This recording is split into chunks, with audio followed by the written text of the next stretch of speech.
Okay, so let's talk some books. It has been an interesting week of reading, and if I had to give this video a theme, I feel like it would be characterization and character development, because that just keeps coming up in all the books that I'm reading. So let me go ahead and start talking about them. So I finished two books this week, and the first one is Forever Amber by Kathleen Winsor. So here it is. And this was a really interesting and kind of unexpected read. This is a Mammoth, so it was one of the books for March of the Mammoth. I did finish it. And I'm kind of like, am I glad that I finished it? Yeah, I guess so. I'd say I feel more glad that it's over. And the reason is it had to do with Amber. So I mentioned this in my earlier weekly readings that I was kind of struggling with the character of Amber and almost DNF'd the book. And the reason was that while I was enjoying the book as a whole and thought it was okay, Amber was driving me crazy. She is just a character for sure. She just has her own personality and that kind of thing. And she is, I don't even know that I'd say she's totally morally gray. All her choices that she's making are what's best for her. And so that kind of makes her somebody who you kind of feel iffy about the decisions that she's making. She's in the 1600s in Restoration England. It is not an easy time to be a woman and to be on your own and to be just trying to live your life with the love of your life who refuses to marry you. So I get all of that, but the novel is definitely designed to make you frustrated with Amber, and I think the author does an amazing job with that. However, Amber also comes off as sort of whiny, a bit of a brat, and at times an idiot because she'll make decisions that aren't even in her best interest. So that to me was something that I found very frustrating. I decided not to DNF the book because it was something that I felt like, in terms of her own personal character development, that she could grow in, and I expected the author would have her grow in. That didn't happen. She made the same stupid decisions at the end of the book that she was making at the beginning of the book. And I just ended up feeling like, come on, Amber, have some self respect. Like, at least do something that makes sense in light of everything that you have learned and know. In most every other area of her life, other than love, she grew. And I don't know why that bothered me so much, but it did. I think partially because by the end of the book, the decisions that she was making just did not seem plausible to me.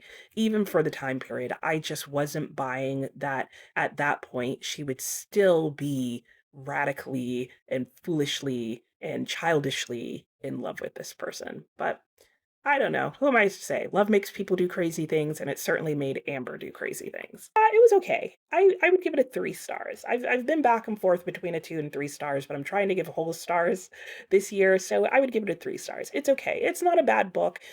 There is quite a bit of action in it. The plotting of it is pretty well done. It's just I wanted more to happen with Amber's character, and if that had have happened, think it would have taken the plot to more surprising places and made her a more interesting character to follow. Without that, however, I felt like it didn't work with some of the plot points that did happen, and I think it made me less willing to commit myself to Amber. And honestly, if I could go back in time and do it all over again, I probably would have DNF'd the book. The other book that I finished is The Waters by Bonnie Jo Campbell, and that was a book that I was reading for my family book club. I listened to it on audiobook, so I'll just put a picture of it up here on the screen. And this was okay. It was just okay. It was actually kind of an odd little book.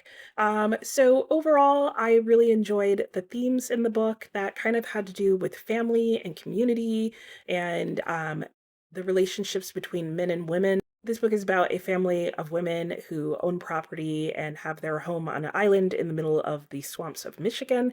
And they're surrounded by what feels like a community of only men, even though there are some women mixed in there as well. And it just explores the relationship of these women to one another, as well as to the men who literally surround them. It was okay. It was, like I said, it was just okay. I feel like if I had to describe this book, it would be as kind of being an oddball. There were just things that happened in this book that were just kind of strange and reaching towards, but not quite getting to magical realism. And this book also had a character that just drove me crazy, again, due to the lack of character development. The primary figure in this book, who they call Donkey, she is about 11 or 12 in the book. And while she's a very interesting character, I found that there was the same issue with her. She did not change or really learn from her experiences. She kind of went she kind of just struggled through her obstacles in the same exact manner every single time with very little difference. I guess there was a little bit of change towards the end, but she was just an odd character because of the lack of development. And also, I don't know if it was because of the narrator of my audiobook or if just how her character was actually written.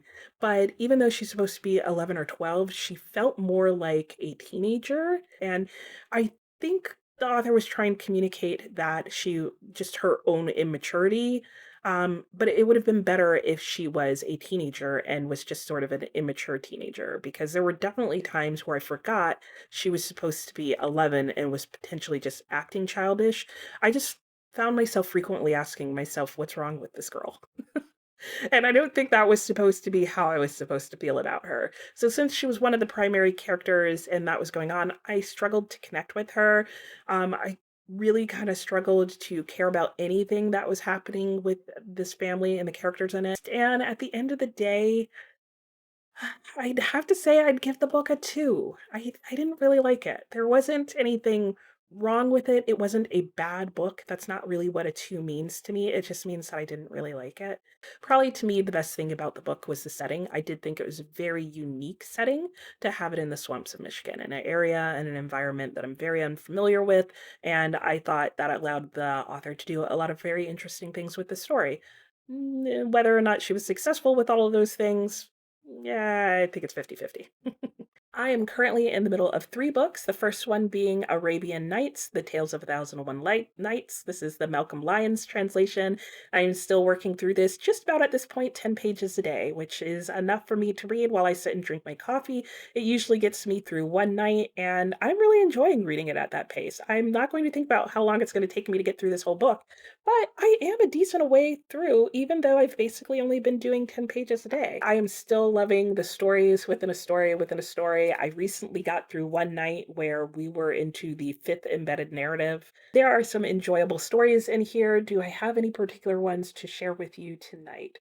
Probably just that you will find that there are a lot of people and things being hidden and put into chests in this book. So yeah.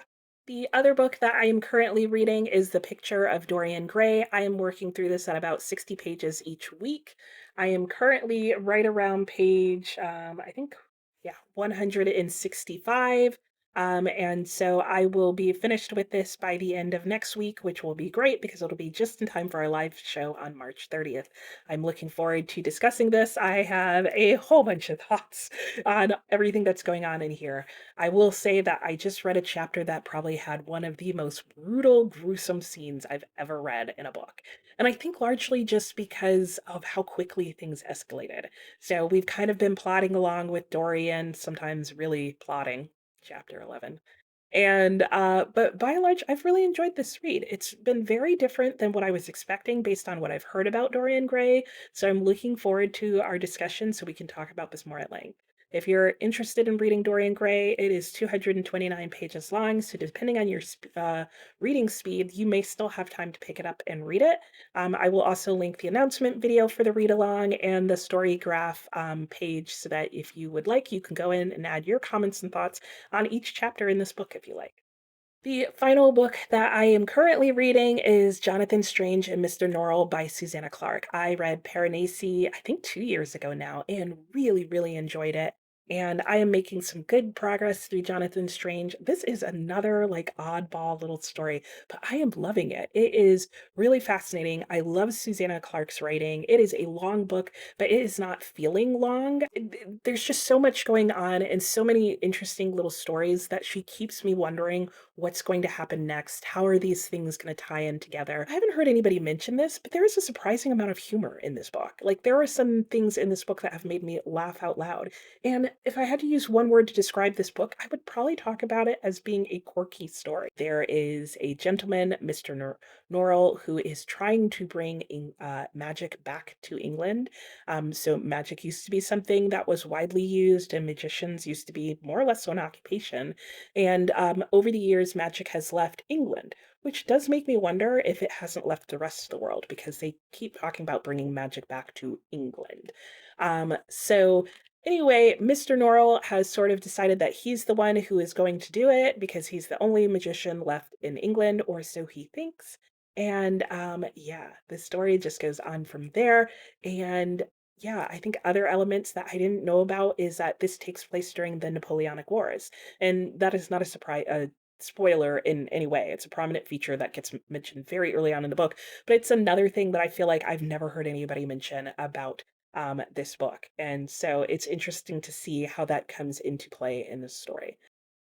So that's it. That's all I'm working on right now. And next week, you should have coming out my April TBR so you can see what I will be reading in the month of April. And yeah, let me know what you are currently reading, and I'll talk to you later. Bye.